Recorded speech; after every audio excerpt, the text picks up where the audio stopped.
షేక్ అన్వర్ గారి millionaires wealth creation workshop November 20న నిర్వహిస్తున్న ప్రోగ్రాంలో జాయిన్ అవ్వాలనుకుంటే వెంటనే సంప్రదించండి. నమస్కారం ఉమా గారు. నమస్తే అమ్మా. చిత్తా నక్షత్రం వారి యొక్క గుణగణాలు ఏ విధంగా ఉంటాయి? నవంబర్ నుంచి డిసెంబర్ వరకు మనం చూసుకున్నట్లయితే వ్యాపార పరంగా, విదేశీ పరంగా, సంతాన పరంగా ఎలా ఉంటుంది? ఏ ఏ సందర్భాల్లో జాగ్రత్తలు పాటించాల్సిన అవసరం ఉందంటారు? తప్పకుండా అమ్మ. చిత్తా నక్షత్రము ఇక్కడ మనం మాట్లాడుకునేటువంటి సందర్భంలోనే ఒక్కొక్క నక్షత్రం యొక్క గుణగణాలు కూడా డిస్కస్ చేసుకోవడం అనేటువంటిది వాళ్ళ యొక్క లోటుపాట్లు సరిదిద్దుకోవడానికి కానీ ఒక ఇంపాక్ట్ అనేటువంటిది బాగా క్రియేట్ చేస్తుంది. కాబట్టి చిత్తా నక్షత్రం యొక్క క్యారెక్టరిస్టిక్స్ కూడా బేసిక్గా ఒక అనలైజ్ అనేటువంటిది మనం చేద్దామండి. చిత్తా నక్షత్రానికి అధిపతి విశ్వకర్మ అని శాస్త్రం చెబుతోందండి. విశ్వకర్మ అంటే ఒక సివిల్ ఇంజనీర్ అనమాట.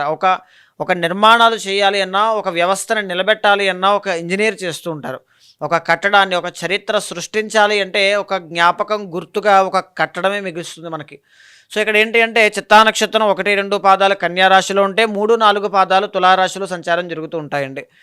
1, 2 పాదం వాళ్ళు ఒక బిజినెస్ని, ఒక వ్యవస్థని నిలబెట్టడానికి వాళ్ళు ఎంతో కృషి చేస్తూ వెనకాల ఉండి కింగ్ మేకర్స్గా ఉంటారండి. చిత్తా నక్షత్రం 3, 4 పాదం వాళ్ళు ఒక వ్యవస్థని నడిపించడానికి అక్కడ ఒక కింగ్స్లా ఉంటారు అక్కడ.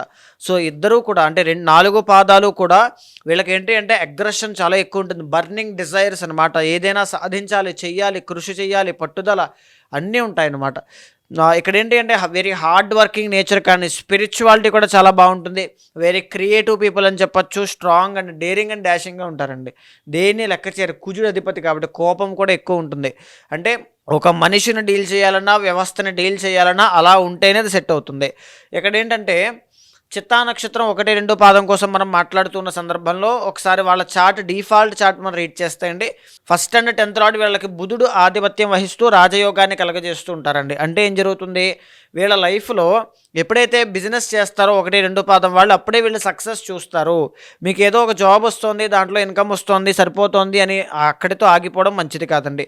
ప్యాసివ్ ఇన్కమ్ లాగా ఒక చిన్న బిజినెస్ పెట్టినా ఆ బిజినెస్ ద్వారా వచ్చేటువంటి ఇన్కమే మీకు మెయిన్ ఇన్కమ్ అయిపోతుంది క్రమేపీ. అంతటి యోగం మీకు ఉంటుంది కాబట్టి ఖచ్చితంగా మిస్ చేసుకోవద్దు. 2nd అండ్ 9th లార్డ్ మీకు శుక్రుడు అవ్వడం వల్ల మేజర్గా విపరీతంగా సంపాదిస్తారండి. సంపాదించారంటే వెల్త్ అనమాట, విపరీతంగా వస్తాయి. అబెండెన్స్ కానీ, ప్రాపర్టీస్ కానీ అన్నీ కూడా. 9th లార్డ్ కూడా శుక్రుడు అవ్వడం, అనుభవించేటువంటి యోగం కూడా వీళ్ళకు ఉంటుందండి. సంపాదించిన వాళ్ళు అనుభవించాలి అని ఎక్కడ రూల్ లేదు. అంటే సంపాదిస్తారు ఒంటి నిండా ఆరోగ్య సమస్యలు ఉంటాయి, ప్రశాంతత అనేటువంటిది ఉండదు, అనుభవించడానికి మనసు రాదు, ఎందుకులే అనుకుంటారు. వెరీ ఫ్యూ పీపుల్ మాత్రమే సంపాదించింది పరిపూర్ణంగా అనుభవిస్తారండి. అది చిత్తా నక్షత్రం 1, 2 పాదం వాళ్ళకి పరిపూర్ణంగా సాధ్యపడుతుంది. 3rd అండ్ 8th లార్డ్ వీళ్ళకి కుజుడు అవ్వడం వల్ల జీవితంలో యాక్సిడెంట్స్ అనేటువంటివి చూస్తారు, ఆకస్మిక ధన నష్టాలు చూస్తారు, చిన్న చిన్న అప్పులు కూడా చూస్తారు. అన్నీ కూడా లైఫ్లో మంచి చెడులు రెండూ కూడా కనబడుతున్నాయండి ప్యారల్గా. 4th అండ్ 7th లార్డ్ గురుడు. ప్రపంచమంతా గెలిచినటువంటి వ్యక్తి కూడా ఇంట్లో వచ్చేసరికి ఏదో ఒక ప్రాబ్లంతో తలపట్టుకుని కూర్చుంటూ ఉంటాడండి. అలాంటి సందర్భాల్లోనే చిత్తా 1, 2 పాదం వాళ్ళకి 4th అండ్ 7th లార్డ్ గురుడు అవ్వడం వల్ల వీళ్ళకి ఏంటి అంటే family and personal life, marital life అనేటువంటిది ప్రాబ్లమ్స్ అనేటువంటివి ఎక్కువగా ఉంటాయి. పెళ్ళయిన తర్వాత ఫ్యామిలీని వదిలి దూరంగా రావాల్సిన పరిస్థితులు రావడం కానీ, 2 మ్యారేజెస్ జరగడం కానీ, మ్యారిటల్ లైఫ్లో సాటిస్ఫాక్షన్ లేకపోవడం కానీ, ఒపీనియన్ డిఫరెన్సెస్ అనేటువంటివి రావడం కానీ, అనేక రకాలుగా ఒత్తిడి ఎక్కువగా ఉంటుందండి. ఈవెన్ లీగల్ లిటిగేషన్స్ అనేటువంటివి కూడా చూస్తారు. వీళ్ళ యొక్క మనం ప్రాపర్టీ స్టార్టింగ్లో చెప్పుకున్న క్యారెక్టరిస్టిక్స్ మీరు ఆలోచించినట్లయితేనే అర్థమవుతుంది వీళ్ళు ఏ రకమైనటువంటి స్థాయికి వెళ్తారు. ఆ లీగల్ లిటిగేషన్స్ కూడా ఫేస్ చేసేటువంటి ఆ కరేజ్ ఉంటుందన్నమాట. 6th లార్డ్ శని కూడా అదే చెప్తారు. వీళ్ళకి ఏంటంటే లీగల్ లిటిగేషన్స్ ఉంటాయి, గవర్నమెంట్ సంబంధించినటువంటి వ్యవహారాలు ఉంటాయి, వాళ్ళతో కాంటాక్ట్స్ ఉంటాయి, అన్నీ కూడా పెద్ద స్థాయికి వెళ్ళేటువంటి వ్యవహారం అంతా కూడా వీళ్ళది. సో ఇక్కడ 11th లార్డ్ ఎప్పుడైతే చంద్రుడు అవుతూ ఉంటారో వీళ్ళకు ఉన్నటువంటి సర్కిల్ ద్వారా వీళ్ళు ఏదైనా సాధించగలిగేటువంటి ఆ మైండ్ సెట్ ఉంటుంది. ఆ ప్రాపర్టీస్ అన్నీ కూడా, ఆ లక్షణాలన్నీ కూడా కూర్చినటువంటి వ్యక్తులు అనమాట. 12th లార్డ్ రవి అవ్వడము, చిన్న వయసులో ఏదైనా తండ్రి యొక్క మరణం కానీ, తండ్రికి సంబంధించినటువంటి పని ఏదైనా శ్రమని కలగజేయడం కానీ, ఆర్థిక ఇబ్బందిని కలగజేయడం కానీ ఖచ్చితంగా ఏదైనా కలగజేయవచ్చు. తండ్రి అనేటువంటిది ఏదైనా ముఖ్యమైన పాత్ర పోషిస్తూ ఉంటారు. తండ్రి పాత్ర ఇప్పుడు కూడా ఇక్కడ 12th లార్డ్ రవి కాబట్టి.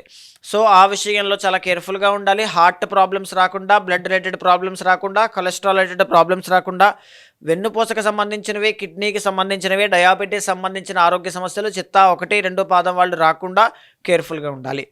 ఇకపోతే 3, 4 పాదం వాళ్ళకి మనం బేసిక్ చార్ట్ అనేటువంటిది డిఫాల్ట్గా చెక్ చేస్తే అమ్మ వీళ్ళది ఏంటి అంటే 4th and 5th లార్డ్ వీళ్ళకి శని అవుతారు.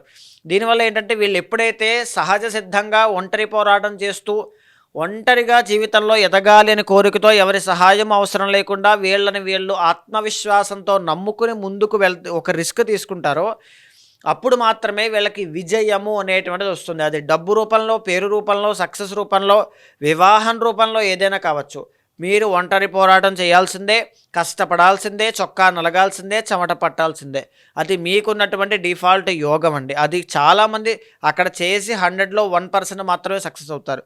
మిగతా వాళ్ళు ఏమీ రావట్లేదు నా జీవితంలో, డిప్రెషన్లోకి వెళ్తూ ఉంటారు. ముందు జాగ్రత్తగా చెప్తూ ఉన్నాను, ఒంటరిగా మీరు పోరాడుతున్నారంటే you are in the right way అండి. ఖచ్చితంగా ముందుకు వెళ్ళండి. 2nd and 7th లార్డ్ వీళ్ళకి కుజుడు అవుతారు. డామినెంట్ వైఫ్ కానీ, డామినెంట్ స్పౌస్ కానీ, డామినెంట్ హస్బెండ్ కానీ వచ్చే అవకాశాలు చాలా ఎక్కువగా ఉంటాయి. వచ్చిన తర్వాత కూడా చాలా బాగా కలిసి వస్తుందండి వీళ్ళకి యాక్చువల్లీ. ఎందుకంటే 2nd and 7th లార్డ్ అంటే మనీ కారణం కాబట్టి. ఆ స్పౌస్ పెళ్ళయిన తర్వాత వీళ్ళ లైఫ్లో చాలా చేంజెస్ వస్తాయి. పెళ్ళైన తర్వాత ఆస్తి కలిసి వస్తుంది. పెళ్ళైన తర్వాత జీవితంలో కెరీర్ గ్రోత్ అనేటువంటిది చాలా బాగుంటుంది అని చెప్పొచ్చండి. 3rd and 6th లార్డ్ వీళ్ళకి గురు అవడం, జీవితంలో అవమానములు అనేటువంటివి చాలా ఎక్కువగా చూస్తారు. పెయిన్స్, ఆ కష్టాలు ఎక్కువగా చూసి ఆర్థిక సమస్యలు చూసి పోరాటం చేసి మనుషులు ఎదుగుతారండి వీళ్ళు. 3, 4 పాదం వాళ్ళు. 1st and 8th లార్డ్ శుక్రుడు కాబట్టి ఆడవాళ్ళ విషయంలో జాగ్రత్తగా ఉండాలి. హార్మోన్స్ సంబంధించినటువంటి ఆరోగ్య సమస్యల విషయంలో, ఆడవాళ్ళైతే గైనిక్ ప్రాబ్లమ్స్ విషయంలో, థైరాయిడ్ ప్రాబ్లమ్స్ విషయంలో జాగ్రత్త పడాలి. 9th and 12th లార్డ్ వీళ్ళకి బుధుడు అవడం, మల్టిపుల్ సోర్సెస్ నుంచి వీళ్ళకి ఆదాయం అంటే వెల్త్ అనేటువంటిది వచ్చే అవకాశం ఎక్కువగా ఉంటుంది. బిజినెస్లో కూడా బాగా రాణిస్తారు. విదేశీ యోగాలు బాగుంటాయి. విదేశాల్లో స్థిరపడేటువంటి యోగం కూడా ఉంటుంది.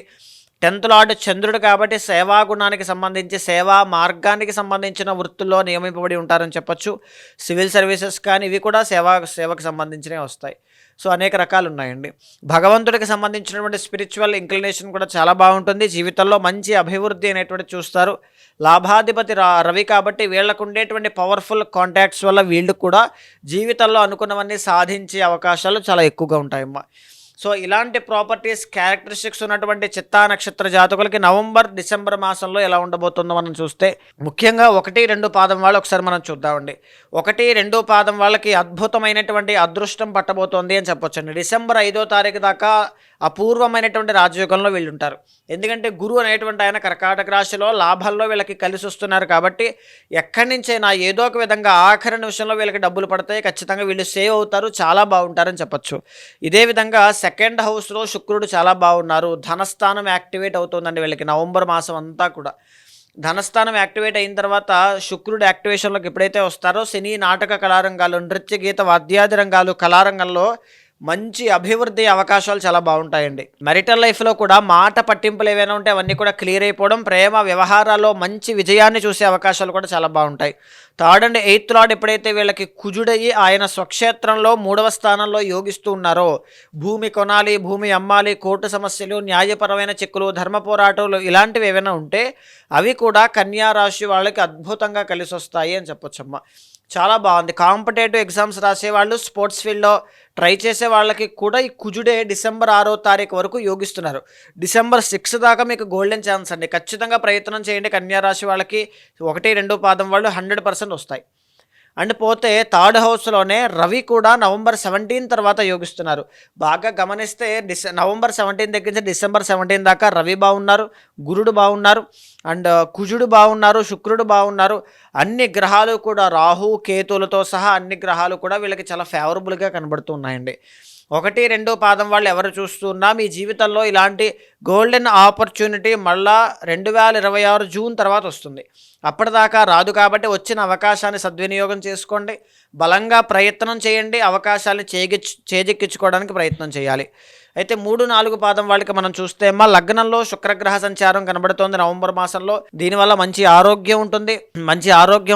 మంచి సమయాన్ని గడుపుతారు కుటుంబ సభ్యులతో. విందు వినోద కార్యక్రమాల్లో పాల్గొనడం కానీ, పాత బంధుమిత్రుల యొక్క కలయిక కానీ అద్భుతంగా కనబడుతూ ఉన్నాయి. ద్వితీయంలో రవి, బుధ, కుజగ్రహ సంచారాలు మిశ్రమంగా యోగిస్తున్నాయి. ధనము లేదు, డబ్బు లేదని బాధపడేటువంటి వాళ్ళకి, రుణ బాధలతో, అప్పులతో ఇబ్బంది పడేటువంటి వాళ్ళకి స్వల్పంగా ఉపశమనం ఉంటుందండి. 100% ఉంటుంది. 5th హౌస్లో రాహుగ్రహ సంచారము అంటే ప్రేమ వ్యవహారాల్లో అపజయం ఉంటుంది. సంతాన విషయంలో కూడా అపజయం ఉంటుందమ్మా. 6వ స్థానంలో శనీశ్వర సంచారం జరుగుతోంది. ఆయన 5th హౌస్ మీద కూడా ప్రభావితం అవుతున్నారు. ఎంత ఎన్ని వచ్చినా సరే కష్టపడాలి అనేటువంటి తత్వాన్ని వదలరు. కష్టపడతాను, భరిస్తాను, పోరాడతాను, నేనే గెలుస్తాను అనేటువంటి పట్టుదలతో ముందుకు వెళ్ళి అన్నీ సాధించుకుని వస్తారు. చాలా మంచి యోగం అది. దశమంలో గురుగ్రహ సంచారం డిసెంబర్ 5వ తారీఖు దాకా గురుబలం అనేటువంటిది లేదు. ఆర్థిక సమస్యలు అవమానములు అనేటువంటివి డిసెంబర్ 5వ తారీఖు దాకా కనబడుతూ ఉన్నాయి. ఆ తరువాత నుంచి గురుబలం విపరీతంగా పెరుగుతుంది. మళ్ళీ మీ టైం స్టార్ట్ అవుతుంది. ఎప్పటి వరకు 2026 జూన్ దాకా మీ టైం నడుస్తుందండి. ఈ లోపు మీరు పోగొట్టుకునేది తిరిగి సంపాదిస్తారు. అది పేరు కానీ, డబ్బు కానీ, బంగారం కానీ, సక్సెస్ కానీ, పునర్వైభవాన్ని కూడా ఖచ్చితంగా చూస్తారని చెప్పొచ్చు. 11th కేతు చాలా బాగా యోగిస్తున్నారు. డిసెంబర్ ఎండ్ దాకా కూడా మీ దైవ బలం మిమ్మల్ని కాపాడుతుంది. మీరు నమ్మినటువంటి మంత్రం మిమ్మల్ని కాపాడుతుంది. మీరు ఆరాధించేటువంటి దైవం మిమ్మల్ని ఖచ్చితంగా కాపాడుతుంది అని చెప్పొచ్చు. అయితే ఓవరాల్గా మనం చిత్తా నక్షత్రానికి 1, 2, 3, 4 పాదాల వాళ్ళకి చూస్తే అండి, కొద్దిగా టైం డిఫరెన్స్తో 1, 2 పాదాల వాళ్ళు అధికంగా లాభపడుతూ అదృష్టవంతులుగా కనబడుతూ ఉన్నారు 3, 4 పాదం వాళ్ళకంటే. 3, 4 పాదం వాళ్ళు డిసెంబర్ ఎండ్ దగ్గర నుంచి కూడా వీళ్ళకి రాజయోగం పట్టబోతోంది. నథింగ్ టు వర్రీ అండి, అన్నీ కూడా చాలా బాగున్నాయి. రెండు రాష్ట్రాల వాళ్ళకి కూడా సరిసమానంగా టైం డిఫరెన్స్లో మంచి యోగాలు పడుతూ ఉన్నాయి. నేను చెప్పినటువంటి డేట్స్ ఖచ్చితంగా ఫాలో అవ్వండి. మీరు ఏదైనా ముఖ్యమైన నిర్ణయాలు తీసుకోవాలి అంటే నేను ప్రతి వీడియోలో చెప్పిన విధంగానే పర్సనల్ చార్ట్ని కూడా సమన్వయం చేస్తూనే నిర్ణయాలు తీసుకోవాలి. ఆ విషయాన్ని బాగా గమనించండి. మరి మీరు అన్నట్టుగానే ఇంకా ఎవరికైనా కూడా వారి యొక్క పర్సనల్ చార్ట్ మీ దగ్గర చూపించుకొని వాళ్ళు ఏదైతే సమస్య ఎదుర్కొంటున్నారో దానికి తగ్గట్టుగా పరిష్కారం చేసుకోవాలి అంటే ఏ విధంగా మిమ్మల్ని అప్రోచ్ అయ్యే ఛాన్స్ ఉందంటారు ఉమాగారు? తప్పకుండా అమ్మ. అలాంటి వాళ్ళు ఎవరైనా ఉంటే చాలామంది అమ్మ సిరిగారు ఒక గైడెన్స్ ఉంటే చాలా బాగుంటుంది. అది మా పిల్లల యొక్క విద్య విషయంలో కానీ, పెళ్లి చేయబోతున్నాం వాళ్ళ సంబంధాల విషయంలో కానీ, లేకపోతే పెళ్లి ఎప్పుడు అవుతుందనేటువంటి ఒక భయం కానీ, ఉద్యోగం ఎప్పుడు వస్తుందనేటువంటిది, వ్యాపారంలో ఇన్వెస్ట్మెంట్ పెట్టొచ్చా లేదా, విదేశాలు వెళ్తే బాగుంటారా లేదా, విదేశాల్లో ఉన్నారు ఉద్యోగం ఎప్పుడు వస్తుంది, అనేక రకాల సందేహాలతో, అనేక రకాల కన్ఫ్యూజన్స్తో చాలామంది ఉంటారండి. అలాంటి వాళ్ళు ఎవరైనా ఉంటే ఖచ్చితంగా మీ వెనకాల నేను ఉంటాను. ఒక ఫ్యామిలీ మెంబర్ లాగా, ఒక ఆస్ట్రాలజర్ లాగా, ఒక గైడర్ లాగా మీకు ఖచ్చితంగా ఏ డౌట్ ఉన్నా సరే నేను ఎక్స్ప్లెయిన్ చేస్తాను. మీకు కింద కనిపించే నెంబర్కి కాల్ చేస్తే మా వాళ్ళు మీకు పూర్తి వివరాలు అందిస్తారు. మీ జాతకాన్ని చూసిన తర్వాత గోచారంతో సమన్వయం చేస్తూ ఏదైనా దోషాలుంటే శాంతి పరిహారములు ఆచరింపచేసి భగవత్ అనుగ్రహం కలిగేలా చేస్తాను. థ్యాంక్ యూ ఉమాగారు. Thank you so much. నమస్తే అమ్మ.